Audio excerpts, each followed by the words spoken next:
It was Hebrews 4:10 and 11. Oh, yeah, that can be a really confusing scripture. Well, let's see if I can help you understand it. First, let's read Hebrews 4:10, and can you read that for us? Sure.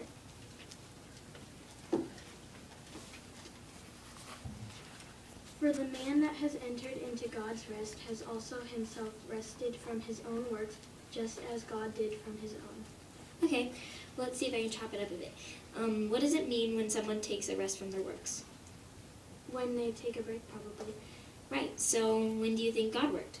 Well, probably when he created the earth and everything on it. Yeah, because in verse 4 of the same chapter, it says that God rested on the seventh day from all his works. Okay, so then after Jehovah finished creating the earth and everything on it, he rested. So is God still resting? Actually, yeah, because he is done creating, and in verse 11, it shows how in the first century God's rest still continued, and actually is continuing even now. Jehovah is still helping us, though, by guiding us down the road to paradise. He's like a GPS kind of, and how do we show we are following his GPS and entering into his rest? Well, probably by doing God's will. Yeah, and as verse 10 shows, by resting and desisting from our own selfish works, we can enter into God's rest. And since Adam and Eve sinned, they basically started all mankind on a course of disobedience and lack of faith, like the Israelites did here.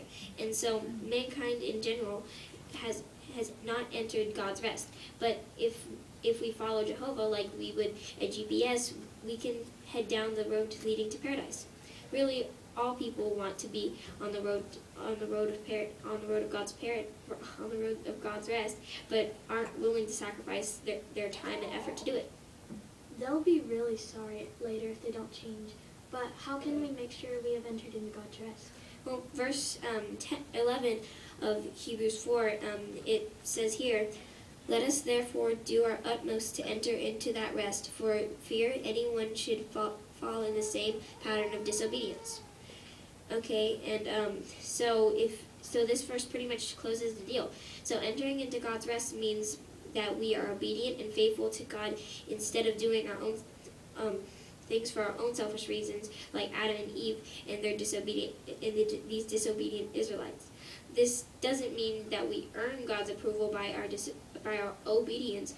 It means that we want to do God's will out of love and faith. So, can humans enter into God's rest?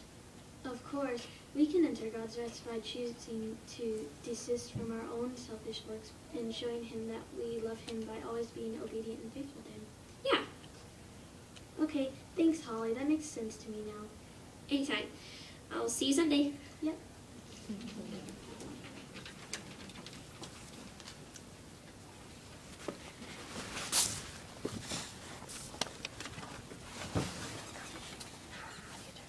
Thank you, Sister Phil and Sister